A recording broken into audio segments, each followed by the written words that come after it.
Hello guys, welcome back to my channel, and today we'll be creating this amazing looking sonic shatter effect inside After Effects. So without wasting our time, let's get started with the tutorial. Alright, so first I will be creating a new comp and let's name it to our effect name, Sonic Shatter Effect. And I will keep the width and height ratio to 16:9 and the duration depends on the footage that you are using, and hit OK. So now let's drag and drop our footage, and then let's go to the transform settings and adjust its comp size. Now let's select from where I want my footage to get started. So let's trim that part and drag it forward, and then I will select the part till where I want this effect. So this is the part where I want my footage to end.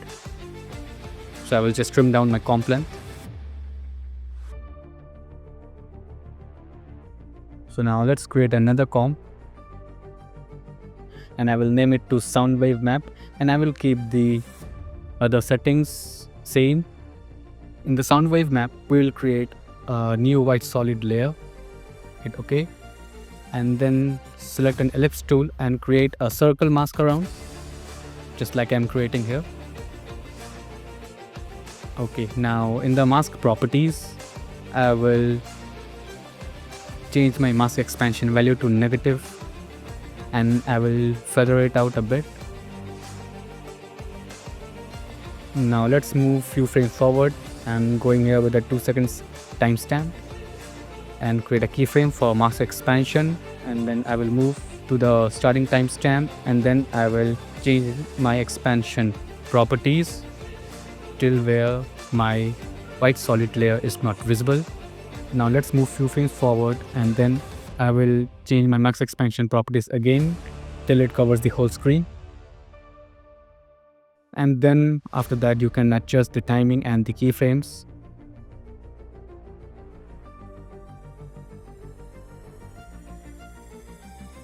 Alright, so I think I'm done with our keyframe. Now I will duplicate my mask layer again and change its property to subtract, so that I can get this smoky ring effect.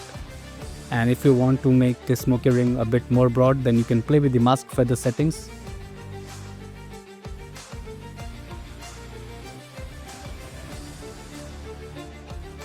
Now open up the opacity properties, hit T for that, and then animate the opacity. And then again, if you want, you can change the keyframe positions and duration as you see it fits with the footage you are using.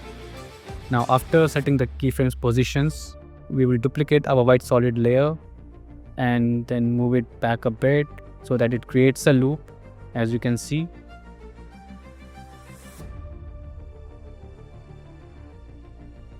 Alright, so now let's preview it. Now I have made it in a loop pattern, so now I will just trim down my comp length. Now let's go back to our Sonic Shatter Effect comp, and then I will drag and drop our soundwave map, and then let's adjust the position, since I want my sound wave to come right from its mouth when she starts screaming, so I will adjust its position accordingly. Once you are done, I will select my soundwave map and drag it to the position from where I want the effect to start from, like when she starts screaming.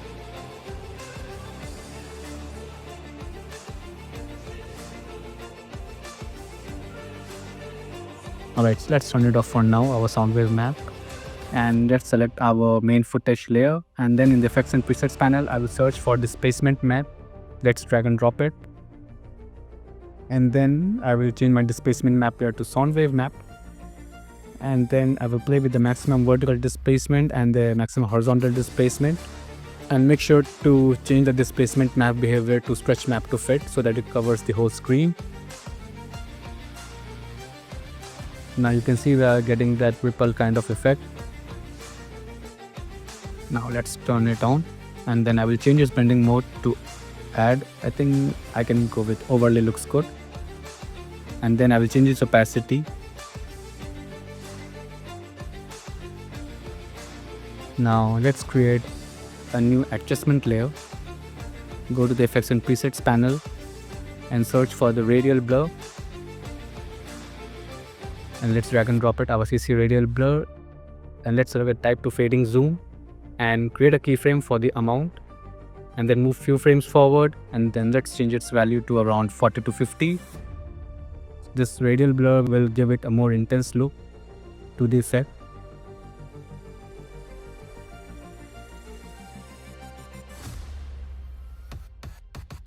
Also, with the help of the ellipse tool, I will create a shape around a face, since I don't want a face to get blurred out because of the radial blur. So I will create a mask and then change its blending mode to subtract, and also I will feather it out. If the face is not moving that much, then you don't need to track. And also at the end, when she stops screaming, I want my radial blur also to fade out with it.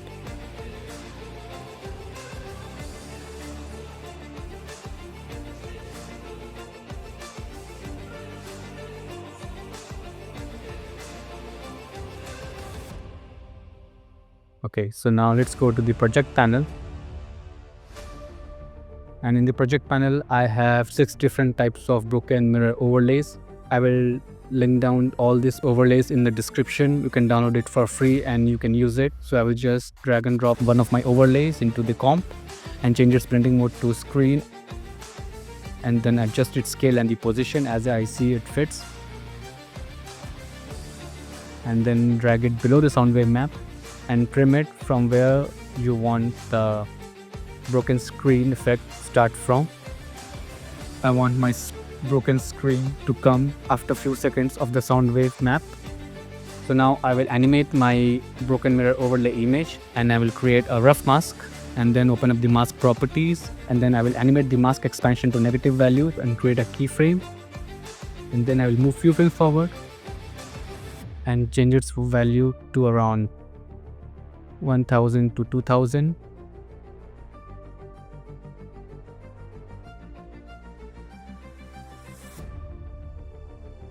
And also I will increase my mask feather.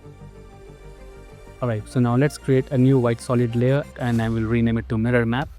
Let's drag it below the broken overlay image and adjust the duration from where our overlay image is, and I will create a rough mask around the cracks of the image that I have. I will duplicate it and delete the older mask, and then I will create a new mask, and I will repeat this process once more. You can repeat it as many times you want. For this tutorial, I will just go with the 3 mirror map.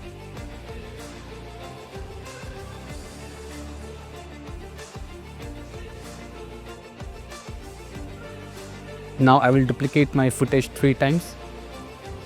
Let's trim it down from where my mirror map is, and then I will assign each mirror map to the footage. Right, let's turn it off the above footage, and then let's change our track mat to our mirror map, and then I will change its scale, and then I will repeat this process with the other 2 mirror maps.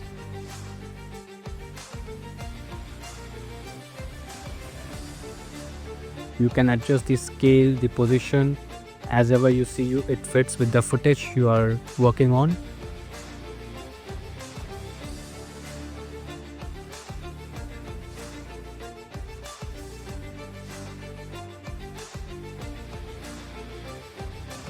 And then I will trim it back a bit, and then I will offset the timing so that it comes one by one.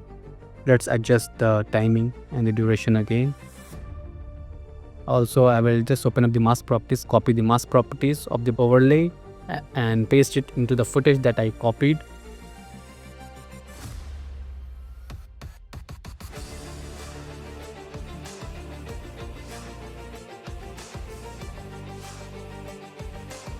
Now in the effects and presets panel, I will search for camera lens blur and drag and drop it into our broken mirror overlay, and I will change the blur radius to around 15 to give it a soft depth to make it look more realistic.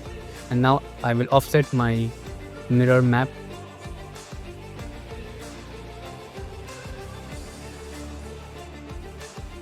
Okay, it looks perfect to me now. Let's reduce the opacity of our mirror. I think 45 will look good. Now I will create a new null object, and then I will select my main footage, the bottom footage, and the track matte footage that I created. And we won't be selecting the mirror map, the adjustment layer, the overlay, and the sound wave map. And then I will parent it to the null layer. Now open up the position properties of the null layer, and we will create a wiggle expression for this. Let's type in our expression wiggle. I will keep it the value to 8,15, and then make sure to turn on the motion blur. Now let's create a new adjustment layer, and the effects and presets panel, I will search for slider control and drag and drop it. Now open up the position properties. Now in the slider control, let's rename it to frequency, and then I will duplicate it, and then I will rename it to amplitude. Now in the position properties, I will select the first digit, which is the frequency, the 8, and I will parent it to the slider 1 frequency slider. Now let's select the 15, which is the amplitude, and then I will parent it to the amplitude slider. Now I want this animation, this shaky animation to start from when she starts screaming. So I will create a keyframe, and then I will change its value through slider. You can get as intense you want with the shake.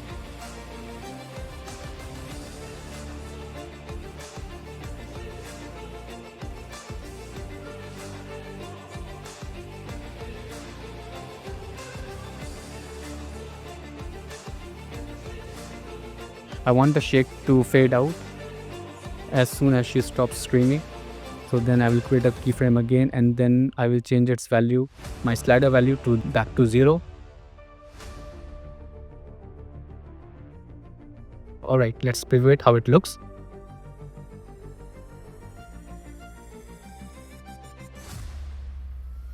Now let's create another adjustment layer, and in the effects and presets panel, just search for brightness and contrast. Let's drag and drop it, and create a keyframe from brightness and contrast. Let's move few frames forward and change its value, and then again move few frames forward and reset the keyframe. Now copy the keyframes and paste it randomly.